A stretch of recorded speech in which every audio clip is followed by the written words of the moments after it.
નમસ્કાર મિત્રો, સ્વાગત છે તમારું એચએનયુ સ્ટડી પોઈન્ટ યુટ્યુબ ચેનલના એક નવા વિડીયોમાં। મિત્રો, કાલે જે પોલીસ કોન્સ્ટેબલની પરીક્ષા લેવાઈ તો એ પરીક્ષામાં મારો અનુભવ કેવા પ્રકારનો રહ્યો, મેં પણ આ પરીક્ષા આપી તો મને આ પેપર કેવું લાગ્યું અને આ જે પરીક્ષા હતી તો એમાં મેં પેપર આપેલું છે અને જે અમુક વિદ્યાર્થી મિત્રોના રિવ્યૂ આપણે લીધા છે તો એના આધારે કટ ઓફ અંદાજે કેટલું રહી શકે છે એ વિશેની વાત આ વિડીયોમાં કરવાના છે। મિત્રો, જો તમે એચએનયુ સ્ટડી પોઈન્ટ ચેનલ ઉપર નવા હોય અને ચેનલને હજુ સુધી સબસ્ક્રાઇબ ના કરી હોય તો જરૂરથી સબસ્ક્રાઇબ કરી લેજો। તો હવે શરૂ કરીએ આજનો વિડીયો। તો સૌપ્રથમ હું જણાવું કે આપણે જાણીએ છીએ કે આ જે પરીક્ષા છે તો એમાં 2,47,000 જેટલા વિદ્યાર્થીઓ જે લેખિત માટે આપવાના હતા, એમાંથી મોટાભાગના વિદ્યાર્થીઓ પરીક્ષામાં હાજર રહ્યા હતા। આજે સવારના તમે ન્યૂઝમાં પેપરમાં જોયું હશે કે લગભગ 95% વિદ્યાર્થીઓ જે પરીક્ષામાં હાજર રહ્યા હતા।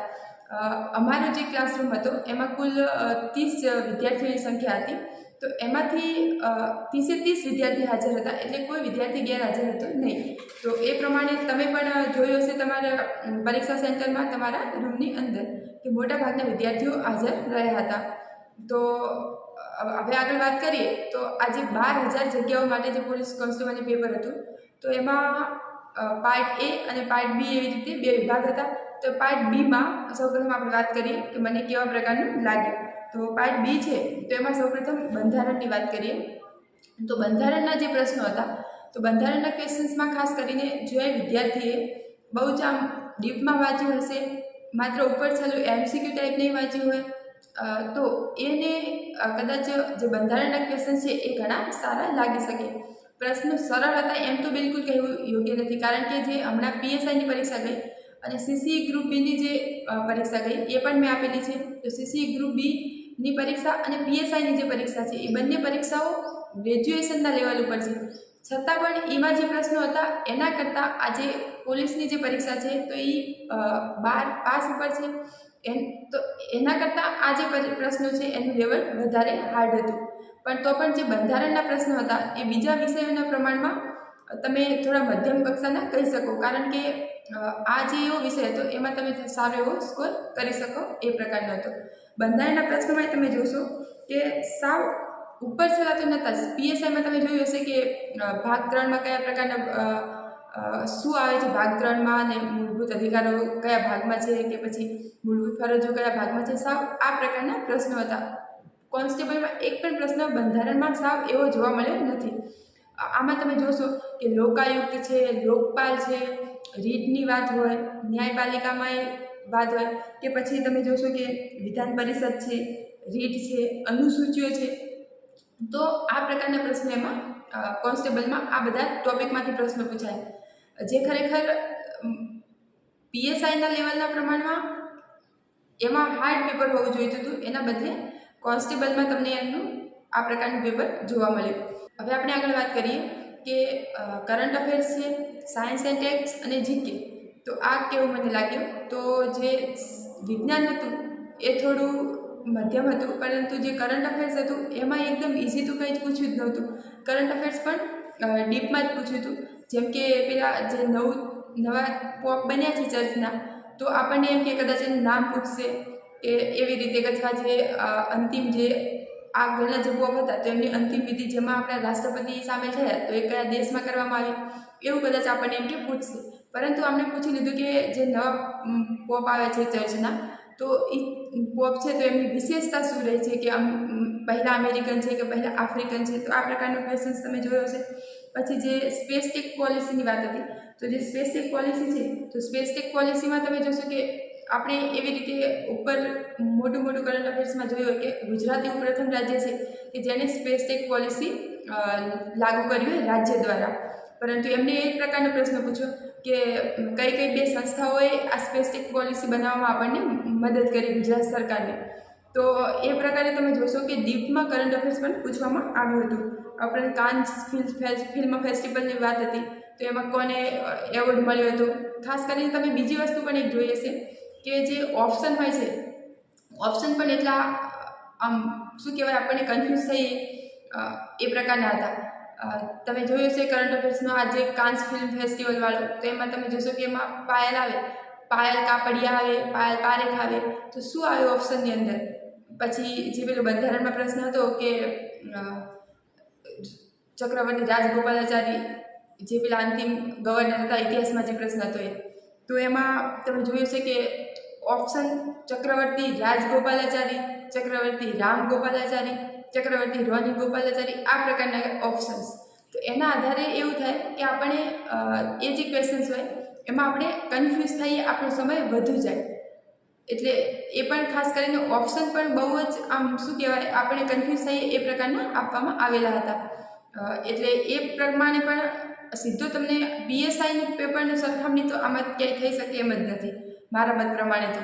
કારણ કે એમાં તો અમુક પ્રશ્ન જો તમને ના આવડતા હોય તમે ઓપ્શન જોવો ને તો પણ અમુક પ્રશ્ન તમને આવડી જાય. એ પ્રકારના ઓપ્શનમાં પણ કોઈ પ્રકારની આમ હાર્ડ નહોતું પીએસઆઈની અંદર. આમાં તો દરેક પ્રશ્ન કદાચ તમને આવડતો હોય, તમે બરાબર યાદ હોય કે રાજગોપાલાચારી આવે, પરંતુ બાજુમાં તમે રામ ગોપાલાચારી જુઓ તો કદાચ તમે આમ કન્ફ્યુઝ થાવ કે રાજગોપાલાચારી આવતું હતું કે રામ ગોપાલાચારી આવતું હતું. એટલે એ પણ એક આમ શું કહેવાય ઓપ્શન નાખવામાં પણ એને બહુ જ આમ એવા હાર્ડ નાખ્યા હતા. બીજા વિષયની વાત કરીએ તો કરંટ અફેર્સ થઈ ગયું, બંધારણ થઈ ગયું. વાત કરીએ જીકેની, તો જીકેમાં પણ કોઈ પણ સબ્જેક્ટ એવો નથી કે સાવ ઉપર છેલ્લું તમને પૂછી નાખ્યું હોય. સાહિત્ય છે તેમાંથી ભણકારકોની કોના દ્વારા લખવામાં આવેલી કૃતિ છે એની વાત હોય, સાહિત્ય પરિષદ છે તો એની કોણે રચના કરી એવી રીતે, રાષ્ટ્રીય ઉદ્યાનમાંથી કોઈ પ્રશ્ન હોય, લાઇબ્રેરીનો આ લાઇબ્રેરી ક્યાં આવેલી છે, બાર્ટન લાઇબ્રેરી ભાવનગર એવી રીતે. તો કમ્પ્લીટ તમને આવડતું હોય એ જ પ્રશ્ન તમે આપી શકો. ઓપ્શનના આધારે કોઈ સોલ્વ થઈ શકે એ પ્રકારના પ્રશ્નો જોવા મળ્યા નથી. વાત કરીએ આગળના વિષયમાં તો ભૂગોળ, ઇતિહાસ અને વારસો. તો ભૂગોળ થોડું ઇઝી ગણી શકો તમે, એ પણ થોડું ઇઝી. બાકી અને જે વારસો છે એમાં અમુક પીવાયક્યુ હતા એ રિપીટ થયેલા હતા. બાકી બધા જ પ્રશ્નો જે હતા એ એક મધ્યમ તમે કહી શકો એક લેવલવાળા પ્રશ્નો જોવા મળે છે પાર્ટ બીની અંદર. હવે વાત કરીએ પાર્ટ એની, તો એની પહેલાં હું એક વાત જણાવું કે જે પાર્ટ એ હતો, પાર્ટ બી હતો, એ મારે જે લખવાનો હતો એમાં માત્ર 1 કલાક ને 10 મિનિટમાં મારું પાર્ટ બી મને જે આવડતા હતા તો આવડતા હતા, નહોતા આવડતા તો નહોતા આવડતા, એ પ્રકારનું થઈ ગયું હતું. હવે આપણે વાત કરીએ પાર્ટ એની. તો જે પાર્ટ એ છે તો પાર્ટ એમાં ખાસ કરીને વિદ્યાર્થીઓને ઘણો હાર્ડ લાગ્યો હશે. પાર્ટ એ છે એ સમય માગી લે પ્રકારનો હતો. મારું જે છે એ પાર્ટ બી હતું એ લગભગ 1.25 કલાકમાં પૂરું થઈ ગયું હતું. એના પછી મારી પાસે પોણા 2 કલાક હતા, 1 કલાક ને 45 મિનિટ જે માત્ર ને માત્ર પાર્ટ એ માટે હતી. તો પણ મારું લાસ્ટ ટાઈમ સુધી 5 મિનિટ મારા માટે વધી હતી. બાકી છેલ્લા સુધી ગણતા રહી એ પ્રકારનું લેન્ધી હતું પાર્ટ એ. તો ખાસ કરીને પાર્ટ એ છે તો પાર્ટ એમાં 40% માર્ક્સ લેવા જરૂરી છે. તો એ પ્રકારે જે વિદ્યાર્થી મિત્રોને 40% ઉપર આવી જાય એ ખૂબ જ સારું કહેવાય. કારણ કે આજે 12 પાસ ઉપર આ ભરતી હતી કોન્સ્ટેબલની, તો એ પ્રકારે એનું લેવલ ઘણું કહી શકાય. ઘણા પ્રશ્નો એવા હતા કે તમને આવડી જાય સરળતાથી. ખાસ કરીને તમે અહીંયા જોશો કે જે આ પ્રકારની જે ડીઆઈ હતી, આ જે ડીઆઈ હતી ડેટા ઇન્ટરપ્રિટેશન માટે, તો આમાં તમારે આ બધા સરવાળા આમ પણ સરવાળા કરવા પડે, આવી રીતે પણ તમારે આખો સરવાળો કરવો પડે, એમાં ઘણો સમય જાય. એ પ્રકારનું આ ડેટા ઇન્ટરપ્રિટેશન હતું. આ ઉપરાંત તમે ઘણા ક્વેશ્ચન્સ જોયા હશે કે તમારો સમય માગી લે એ પ્રકારના પ્રશ્નો હતા. પાર્ટ બીમાં, પાર્ટ એમાં ઘણા વિદ્યાર્થીઓને એવું હતું કે આપણે ગુજરાતીમાં થોડા માર્ક્સ લાવી દઈશું 20માંથી સારા એવા, અને પછી રિઝનિંગમાં માર્ક્સ લાવશું, એટલે મેથ્સમાં કદાચ જે વિદ્યાર્થીઓ નબળા હોય એ આ પ્રકારે કદાચ વિચાર્યું કે 40% માર્ક્સ તો આવી જશે. પરંતુ જે ગુજરાતી હતું તો ગુજરાતીમાં પણ તમે જોયા હશે ફકરાઓ. વાત રહી રિઝનિંગમાં, તો રિઝનિંગમાં 30 માર્ક્સનું રિઝનિંગ પૂછવાનું હતું. તો રિઝનિંગમાં ડેટા ઇન્ટરપ્રિટેશનમાં ગણીએ તો 30 માર્ક્સનું રિઝનિંગ થાય. તો એમાં ડેટા ઇન્ટરપ્રિટેશન તો એમાં તો સરેરાશ છે, સરવાળા બાદબાકી તો આવવાના જ છે, સરેરાશ છે, પછી શું કહેવાય ટકાવારી છે, આ બધું ડેટા ઇન્ટરપ્રિટેશનમાં હતું. તો એ રિઝનિંગમાં જો તમને આવડતું હોય તો વાંધો નથી આવતો, તો પણ એમાં સમય માગી લે પ્રકારનું હતું. આ ઉપરાંત તમે જોયું હશે કે ગણિતના જે પ્રશ્નો હતા એ દરેક ચેપ્ટરમાંથી એમણે પ્રશ્નો પૂછ્યા છે. અને પીએસઆઈની પ્રમાણમાં તો મેથ્સ રિઝનિંગ ઘણું હાર્ડ હતું. કારણ કે જે વિદ્યાર્થી મિત્રોએ પીએસઆઈનું પેપર જોયું હશે અને પછી અથવા આપ્યું હશે તો એમને એવું થતું હશે કે આ પ્રકારનું ગણિત આવશે તો કંઈ વાંધો આવવાનું નથી. પણ જ્યારે તમે પીએસઆઈ આ કોન્સ્ટેબલનું આપ્યું છે તો એના જે પ્રશ્નો હતા એનું લેવલ ઘણું હાર્ડ હતું. તો આમાં ઘણા વિદ્યાર્થીઓને એવું થશે કે 40% માર્ક્સ લાવવા પણ મુશ્કેલ પડશે. એટલે તમે ગુજરાતીમાં પણ ખાસ જોયું હશે કે જે આ ફકરાઓ હતા એમાં જોડણી પૂછવામાં આવી. 5 પ્રશ્નો, 5 જોડણીના પ્રશ્નો. જોડણીના શબ્દો પણ કેટલા અઘરા. કિંકીણી આ પ્રકારનો શબ્દ હતો. પછી બીજો શબ્દ કેવા પ્રકારનો હતો? અહીંયા તમે જોયા હતા શબ્દો વિભીષિકા અને નિર્બીજ, સુશ્લિષ્ટ આ પ્રકારના શબ્દો તમે જોયા હશે.